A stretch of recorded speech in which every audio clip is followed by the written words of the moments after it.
هقول لك على حاجه، الناس اللي بتصلي يوم الجمعه بره الجامع، يبقى الجامع فاضي من جوه، او حتى مش فاضي، وتلاقي الناس فرشه السجاده ده، ومعظمهم شباب، فرش السجاده بره قدام الجامع، او قدام الجامع الناحيه التانيه، وبيصلي او قاعد بيسمع الخطبه. وبعدين ده بيجي في اخر الصلاه، يعني هو بيجي اصلا وبادئ الشيخ ينزل عشان يصلي بالناس بعد الخطبه، يجري يجري يجري ويقوم فارش سجاده الصلاه ويدخل في على ايه يا عم؟ بتجري على ايه؟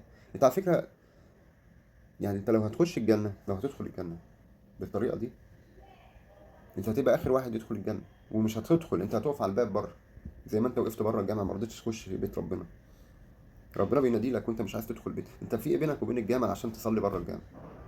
يعني في مشكله عندك بنفسك شيطان مثلا، مش عايز تخش تصلي جوه الجامع، بتصلي قدام الجامع من بره؟ ادخل صلي جوه الجامع، دور على مكان. احنا زمان كنا يعني لو جينا متاخر في الصلاه، على ايام انا راجل كبير، ندخل نتزنق كده بين الناس عشان نصلي جوه الجامع، ما فيش حد بيصلي بره.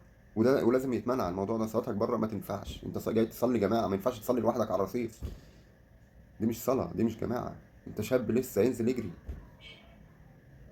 انزل اجري قبل ما الشيخ يطلع على المنبر يقول الخطبه، انزل اجري استناه في الجامع، جوه الجامع، مش قدام الجامع الناحيه التانيه. انتوا لسه شباب، السنه والفرض ضروره.